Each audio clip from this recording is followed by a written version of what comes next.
करने के लिए ज़्यादा से ज़्यादा लोग वोट करें और साथ ही साथ ये सात पूर्वांचल के क्षेत्र का चुनाव है। पूर्वांचल का अभूतपूर्व विकास हो, उसके लिए एक एक वोट जनता डाले। आपने इतना लंबा चुनाव देखा, अब बिल्कुल लास्ट में आ रहे हैं, आप कैसे इसको देखते हो और अब आप किस उम्मीद तक पहुंच रहे हो, क्योंकि आप 3 दिन बाद रिजल्ट की है। उत्तर प्रदेश की जनता ने ये चुनाव अपने बुनियादी मुद्दों का चुनाव समझ करके लड़ा। उत्तर प्रदेश के नौजवान चाहते थे उन्हें रोजगार नौकरी मिले, 5 साल तक इंतज़ार करते रहे। किसानों को लगा कि उनकी आय दोगुनी नहीं हुई। पुरानी सरकार ने ये भरोसा दिलाया था कि आय दोगुनी होगी, लेकिन आज जब किसान अपने आप को देखता है तो खाद नहीं मिल रही है, डीएपी गायब थी, कीटनाशक दवाइयाँ महंगी हो गई, गन्ने का भुगतान नहीं हुआ, आलू उनका सड़ गया, कोल्ड स्टोर को सपोर्ट नहीं दिया, सरसों का तेल महंगा हो गया, सरसों की कीमत नहीं दी। तो ये तमाम सवाल जो किसानों के और नौजवानों के और व्यापारियों के थे, उन सवालों पर, बुनियादी सवालों पर चुनाव हुआ है। मैं जनता को बधाई देता हूँ कि लाख कोशिश करने के बाद भी जनता ने अपनी बुनियादी समस्याओं पर ही मतदान किया है।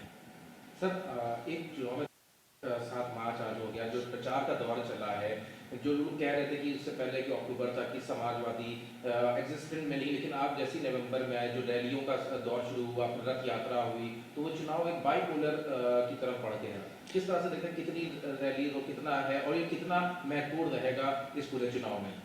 मैं सबसे पहले जनता का धन्यवाद दूंगा जो जन समर्थन हर कार्यक्रम में मिला, और इसकी तैयारी कोई एक दिन में नहीं हुई है। मुझे याद है कि समाजवादी पार्टी ने लगातार प्रशिक्षण शिविर चलाए थे। उन ट्रेनिंग कैंप्स के माध्यम से कार्यकर्ताओं को बुला करके ट्रेनिंग दी गई थी, और कई बार कार्यकर्ताओं से 1-to-1 मुलाकात का ही परिणाम है कि समाजवादी पार्टी का कार्यकर्ता अपनी जिम्मेदारी को समझते हुए उसने जिम्मेदारी निभाई और जनता के बीच में समाजवादी पार्टी की बातों को बताया। और मुझे खुशी है इस बात की कि चाहे वो समाजवादी पूर्वांचल एक्सप्रेस रहा हो, जो समाजवादी सरकार में जगह जगह मेडिकल कॉलेजेस बन रहे थे, एम्बुलेंस की जो सर्विसेज थी, डायल 100 में जो खामियां नज़र आईं, शिक्षा 3 साल की चौपट हो गई, फौज में भर्ती नहीं हुई, और जिस तरीके से नौकरियों को जो परीक्षाएं हुई, एक परीक्षा के बाद दूसरी परीक्षा रद्द होती गई, पेपर आउट हुए, सरकार जानबूझ करके रोज़गार नौकरी नहीं देना चाहती थी, और नौजवान जिस तरीके से अपमानित हुआ, समय समय पर यहाँ मांग लेकर के लखनऊ आए, वो अपमानित होकर के गया, उसके साथ व्यवहार खराब हो। ये तमाम सवाल हैं जिनका जवाब भारतीय जनता पार्टी की सरकार के पास नहीं है। उन्होंने जो जनता की मदद करनी चाहिए थी कोरोना में और लॉकडाउन में, वो भी जनता ने देखा कि किस तरह मजदूर भाई पैदल पैदल चले गए और उनकी कोई मदद नहीं हुई। कोरोना में जिस बड़े पैमाने पे लोगों की जान गई, दवाई के लिए भागते रहे, ऑक्सीजन के लिए इधर उधर भागे, लेकिन सरकार ने ऑक्सीजन भी नहीं दे पाए। इसलिए ये तमाम मुद्दे हैं जो सरकार की नाकामी दिखाते हैं। और फिर डबल इंजन की सरकार जिन्होंने बोला हो, तो इसलिए जनता इस बार डबल इंजन की सरकार की झूठ की पटरियों को उखाड़ने के लिए तैयार है। आप किस तरफ जा रहे हैं?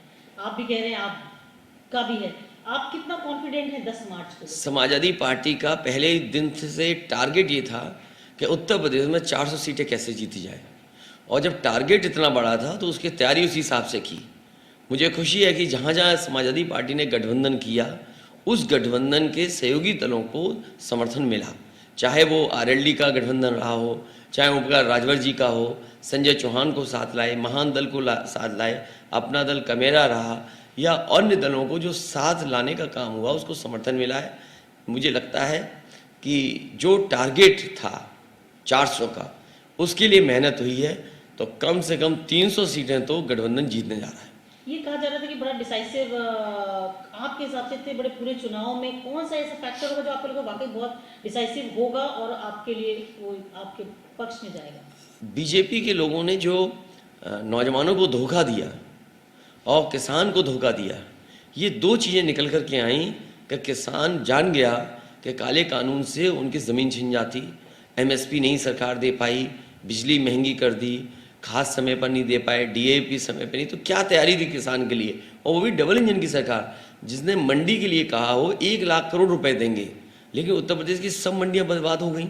जो लोग कह रहे थे कि बेसिक शिक्षा अच्छी होनी चाहिए, शिक्षा पूरी चौपट हो गई, शिक्षकों की कमी है, स्कूलों को चला नहीं पाए ये लोग, ये तमाम दिखाई दिए हैं। और फिर बड़े बड़े सपने दिखाए कि इन्वेस्टमेंट आएगा। 4 लाख करोड़ के MOU हुए, उसके बाद डिफेंस एक्सपो को लेकर के काम कहा गया कि मिसाइल्स बनेंगी यहाँ पर, बम्स बनेंगे यहाँ पर, लेकिन जब आप ज़मीन पे देखते हैं तो कहीं इन्वेस्टमेंट नहीं आया। वो तमाम बम वाली बातें, मिसाइल वाली बातें केवल बातें रह गई।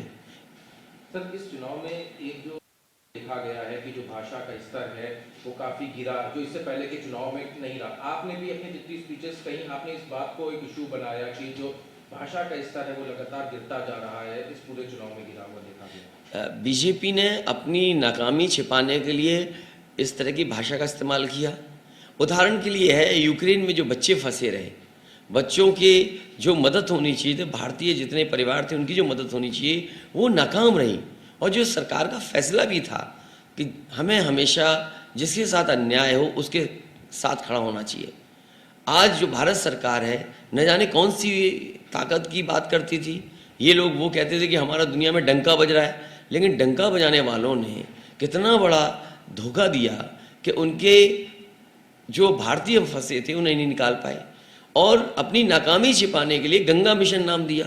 वो इसलिए दिया क्योंकि बनारस में चुनाव है, गंगा मिर्ज़ापुर में है, और बनारस से लेकर के जिस जिस इलाके से गंगा जा रही है माँ, इसलिए उन्होंने गंगा मिशन रखा। गंगा मिशन अगर यूक्रेन से लोगों को वापस लाती तो मैं मानता ना कि ये डंके वाले लोग हैं, लेकिन इन्होंने बताओ दुनिया में हमारी दुनिया में देशों ने अपने लोगों को